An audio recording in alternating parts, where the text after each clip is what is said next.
नमस्कार, गोरखपुर लाइव देख रहे हैं आप। मैं हूं आपके साथ आयुष द्विवेदी। गोरखपुर लाइव की टीम शाहजहां में है। शाहजहां में हमसे बातचीत करेंगे बसपा के प्रत्याशी सुधीर सिंह। शाहजहां में त्रिकोणीय मुकाबला है। मुख्यमंत्री का जिला है जहां हर जगह दो लोगों का मुकाबला है, मतलब समाजवादी पार्टी और भाजपा। लेकिन सुधीर सिंह के आने से शाहजहां में मुकाबला त्रिकोणीय हो गया है। हम जानते हैं, सुधीर सिंह से बातचीत करेंगे कि उनका मुद्दा क्या है। इस बार आप चुनाव लड़ रहे हैं, बसपा के प्रत्याशी अधिकृत प्रत्याशी हैं। किन मुद्दों को लेकर आप जनता के बीच में जा रहे हैं? देखिए, मैंने इसके पहले भी आपसे बताया था जी, यहाँ पर मुद्दा बहुत है। आज तक जो है कि कोई शुक्ला जी के आने के बाद मुद्दा चेंज हो गया होगा ना? क्या मुद्दा चेंज हो जाएगा? क्यों मुद्दा चेंज हो जाएगा जी? शुक्ला जी क्या आके कुछ नया कर देंगे? शीतल पांडे थे विधायक, जब आप प्रत्याशी थे तो उस समय शीतल पांडे थे। अब प्रदीप जी आए हैं। पहले तो मैं आपको ये जो है कि बता दूं कि जो ये प्रदीप शुक्ला है, ये यहाँ के रहने वाले ही नहीं हैं।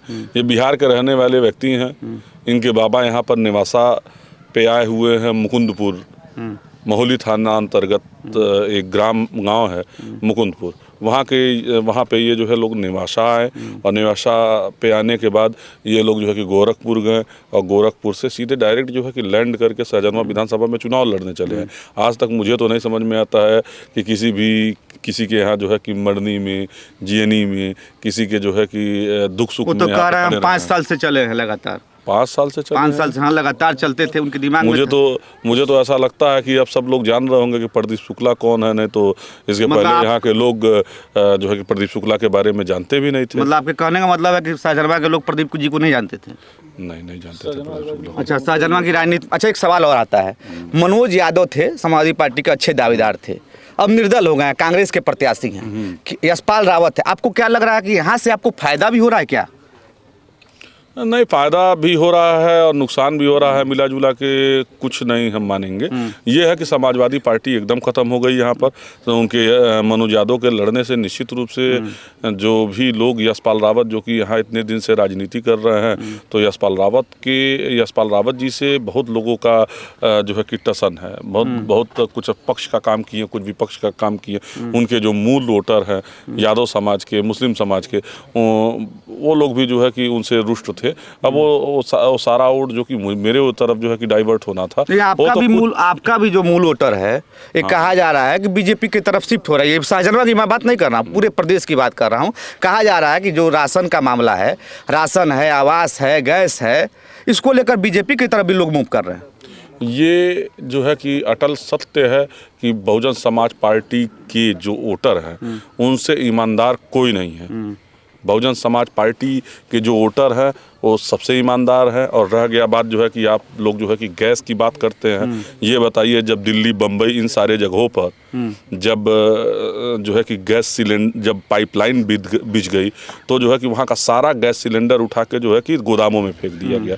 जब गोदामों में वो जंग खा रहे थे, तो उस समय में जो है कि अडानी जी ने जो है कि मोदी जी को एक सुझाव दिया कि ये जो है कि गैस सिलेंडर जो यहाँ पर जो है कि रखे जो जंग लग रहा है, इसको एक काम कीजिए, इससे बहुत अच्छा आप करेंगे कि इसको जो है कि लोगों में बंटवा दीजिए। तो जो है कि उस समय में मोदी जी ने जो उज्ज्वला गैस योजना का मतलब जो है कि शुरुआत किया और जो है कि हर जगह गैस बांट दिया। गैस बांटने के बाद उनको सब्सिडी दी गई और आज वही जो है कि 400-600 का गैस 1000 रुपये जो है कि करके उसी को सिर्फ फिर वसूला जा रहा है सब्सिडी। और आप अगर जो है राशन की बात कर लेंगे तो जो है कि यहाँ पर जो है भारतीय जनता पार्टी की सरकार बने 5 साल हो गए। 5 साल में जिस दिन उनकी सरकार बनी, उसी दिन उनको जो है कि तुरंत जो है कि कूद जाना चाहिए था और कूदने के बाद उनको कहना चाहिए था कि आज से जो है कि सारा राशन फ्री। अगर मुझे समझ में नहीं आता है कि यहाँ की भोली भाली जनता इस चीज़ को समझती क्यों नहीं है। ये तो मेरे वोटरों पे कोई फर्क नहीं पड़ा है, मगर कुछ वोटरों पे कहा जा रहा है कि कुछ वोटरों पे जो फर्क पड़ा है, कुछ वोटरों पे जो फर्क पड़ा हुआ है, उनसे मैं पूछना चाहता हूँ, क्या ये जो राशन जो ये लोग वितरित कर रहे हैं, ये साल भर के अंदर ही राशन वितरित कर रहे हैं। आखिर जो है 5 साल हो गया इनका सरकार हुए, पिछले 4 सालों में आखिर इन लोगों ने जो है राशन क्यों नहीं बांटा? उस समय भी अगर ये लोग राशन बांटे होते, और आप जो है कि देखे होंगे कि जो माननीय मुख्यमंत्री जी का जो निर्देश आया है कि मार्च तक जो है कि राशन बटेगा। अब तो कह रहे हैं बढ़ाया जाएगा ना। अरे भाई, अभी तक तो सिर्फ राशन मार्च तक के लिए आदेश हुआ है ना।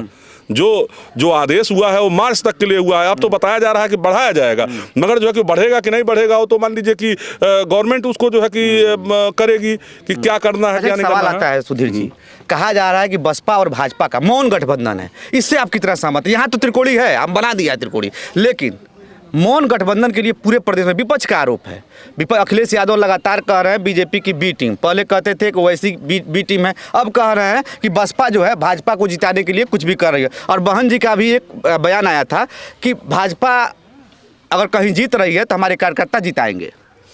ऐसा कोई बयान इस समय का नहीं है। फिर आपको मैं बता दूं, वो जो है कि राज्यसभा में चुनाव हो रहा था, वो राज्यसभा में जब चुनाव हो रहा था उस समय में, जिसको नहीं जानकारी है उसको शायद ये मेरा वीडियो दिखा दीजिएगा। राज्यसभा में जो है कि बहन जी ने जब जब बहुजन समाज पार्टी और समाजवादी पार्टी का गठबंधन था, उस समय में हमारे पास 19 विधायक थे। तो हमारी मुखिया बहन जी ने अखिलेश यादव जी से जो कहा कि आप जो है डिम्पल को लड़ा दो, तो उन्होंने सीधे मना कर दिया, कहा कि नहीं, डिम्पल को मैं नहीं लड़ाऊंगा, मैं जो है कि किसी और को आप जो है लड़ा लीजिए। तो उन्होंने एक पार्टी खड़ा किया, आपने जो है दलित समाज के एक व्यक्ति को खड़ा किया कि इसको राज्यसभा भेज दूं, मगर जो है कि समाजवादी पार्टी पैसे के लोभ में जो है कि आप जान रहे होंगे कि इस दुनिया का जो है कि तीसरा उद्योगपति है वो, जिसको जो है कि राज्यसभा के लिए जिस मामले पे बहन जी से उनका विद्रोह हुआ, तो बहन जी को बात बुरी लगी। इस वजह से उन्होंने कहा कि मैं सपा को नहीं जीतने दूंगी, वो वोट जो है कि भारतीय जनता पार्टी में मेरा 19 सीट हो जाए। और आप सुने होंगे उस वीडियो में जो है कि बहन जी ने सीधे सीधे कहा है मेरे विधायक, उन्होंने जनता से अपील नहीं की है। पता नहीं, अगर आप वीडियो नहीं देखे होंगे तो फिर ध्यान से देखिएगा। उन्होंने कहा कि मेरे विधायक जो वो जो है कि समाजवादी पार्टी को हराने के लिए भारतीय जनता पार्टी में वोट कर दें, उस पर जो है कि थोड़ी सी बारीकी से उस पर जो है ध्यान दिया जाएगा। तो बहन जी की बात का भी बात है। और समाजवादी पार्टी इस चीज़ का प्रचलन इस वजह से कर रही है क्योंकि हमारा भाई बहुजन समाज पार्टी का वोट जो है कि हर बार जो है 33% लमसम 27% 26% रहता है, और जो है कि उसमें अगर माइनॉरिटी का वोट जुड़ जाएगा तो फिर किसी और की ज़रूरत ही नहीं है। तो जो है कि समाजवादी पार्टी जानती है कि उनके पास तो 12% वोट है, उस 12% वोट से तो वो सरकार बना नहीं पाएंगे, या जो है कि उनका कहीं से लड़ाई में भी नहीं आ पाएंगे। तो इस तरह का भ्रम फैला के कि माइनॉरिटी वोट कहीं ना टूटे, इस वजह से जो है कि इस तरह का भ्रम फैलाया जा रहा है। आखिरी सवाल पूछूंगा, अभी आप कहेंगे कि मेरा मुकाबला किसी से नहीं है, लेकिन मैं पूछ रहा हूँ मुकाबला सुधीर सिंह का किससे है? यशपाल जी से है कि प्रदीप जी से है? दूसरे नंबर पर किसी को रखेंगे ना, तो किसको रखेंगे दूसरे पे? मैं इस बारे में नहीं बता पाऊंगा। मुझे लगता है दूसरे तीसरे की लड़ाई अभी लोग लड़ रहे हैं, तो दूसरे तीसरे की लड़ाई में जो है कि अपने आप 10 तारीख को पता चल जाएगा कि दूसरे पे कौन है, तीसरे पे